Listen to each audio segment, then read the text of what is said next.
Hola, soy Francisco Bermejo, profesor de Historia. En este vídeo vamos a abordar el estudio de los principios ideológicos del régimen, es decir, los principios que sustentaron el régimen franquista. Para empezar, deberíamos decir que la dictadura de Franco no fue realmente, estrictamente una dictadura de carácter fascista, ni militar ni totalitaria, sino más bien fue una dictadura de carácter personal, en la que el dictador ejercía como juez y árbitro supremo. Realmente el franquismo nunca estableció un cuerpo ideológico muy claro, sino que era una mezcla de distintas ideologías, pues como una especie de puzzle que fue estableciendo para de esa manera dar legitimidad al mandato del militar, de Francisco Franco, ¿no? Que ya hemos dicho que era un hombre con una escasa formación política, de hecho incluso tenía un cierto desprecio por la clase política, y esas bases ideológicas, ya digo, se sustentaron y se basaron sobre todo en esas familias, instituciones de las que hemos hablado antes, como eran Falange, el ejército o la propia iglesia.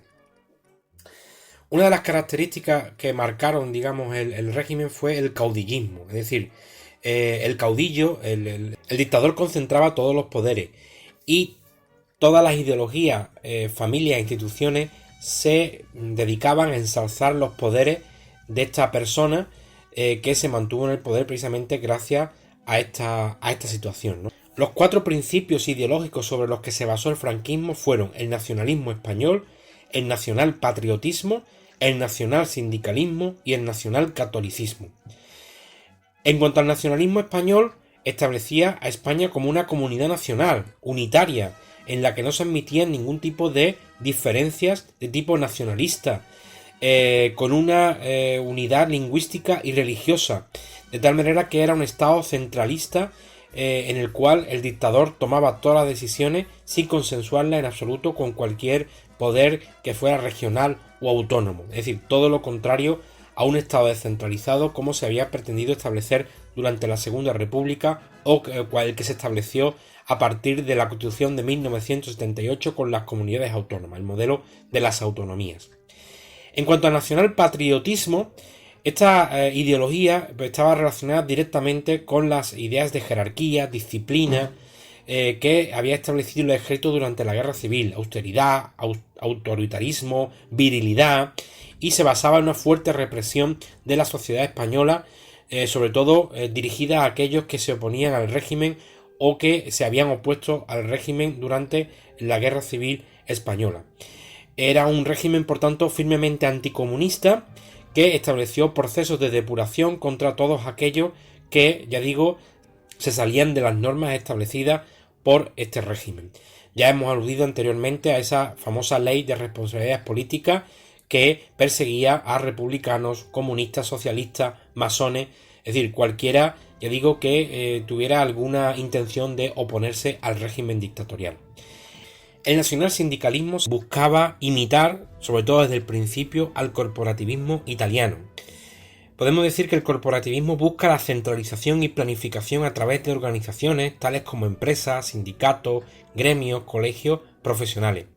Se establece una serie de líderes, esos líderes serían líderes de las grandes corporaciones, asociación de empresas, Dirección General del Trabajo, del Gobierno, que negocian hasta llegar a acuerdos que se transforman en las normas que regulan la sociedad. Generalmente se refieren a medidas económicas. Esta manera, digamos, de obrar suele establecerse por una interacción, una relación entre tres grandes sectores, que son la asociación de sindicatos, la asociación de empresarios y un gobierno que actúa como mediador entre sindicatos y empresarios. En este caso, en el régimen franquista solo había un sindicato y normalmente el sindicato, ese sindicato vertical que ya hemos mencionado en el anterior vídeo, pues más que defender los intereses de los obreros o de los obreros, defendía los intereses de los empresarios.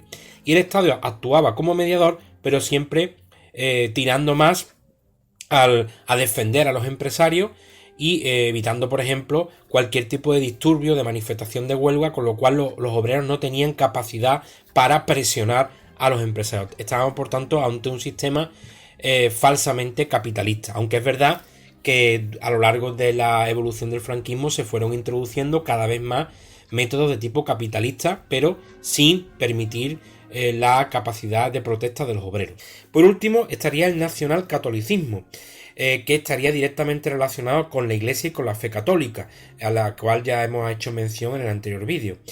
Había una unión muy estrecha entre la Iglesia y el Estado, como hemos comentado. La Iglesia apoyaba al Estado y el Estado, pues a cambio, otorgaba una serie de privilegios a la Iglesia que se establecieron a través del Concordato de 1953. Ya hemos mencionado que esos privilegios eran no solo privilegios políticos, privilegios sociales, sino también establecía ese nacionalcatolicismo, establecía cuál era la moral. Al fin y al cabo, ese nacionalcatolicismo se traducía en la defensa de la religión, de la moral católica en sus versiones más tradicionales. Ese catolicismo conservador es quizás la fuente ideológica que más surtió, que más apoyó al franquismo. Y de ahí provino la moral, el tradicionalismo, el anticomunismo, el antiliberalismo. El dominio de la Iglesia sobre la educación era completo. La Iglesia era titular de la gran parte de los colegios, la enseñanza religiosa además era obligatoria en la universidad y además tenía plena competencia en materias como la censura. La Iglesia impuso por tanto la moral católica tanto a nivel público como a nivel privado, e incluso había determinados elementos en el Código Penal que estaban relacionados con la moral católica. Es decir, que el Estado y la Iglesia estaban perfectamente coordinados y el Estado imponía penas por conductas que eran reprobables desde el punto de vista de la moral católica. Es decir, la represión sexual y la represión ideológica que ejerció la Iglesia fue brutal a lo largo de toda la época del franquismo. Con esto, por tanto, terminamos este vídeo alusivo a los principios ideológicos y en el próximo vídeo pues trataremos el punto de la institucionalización del régimen.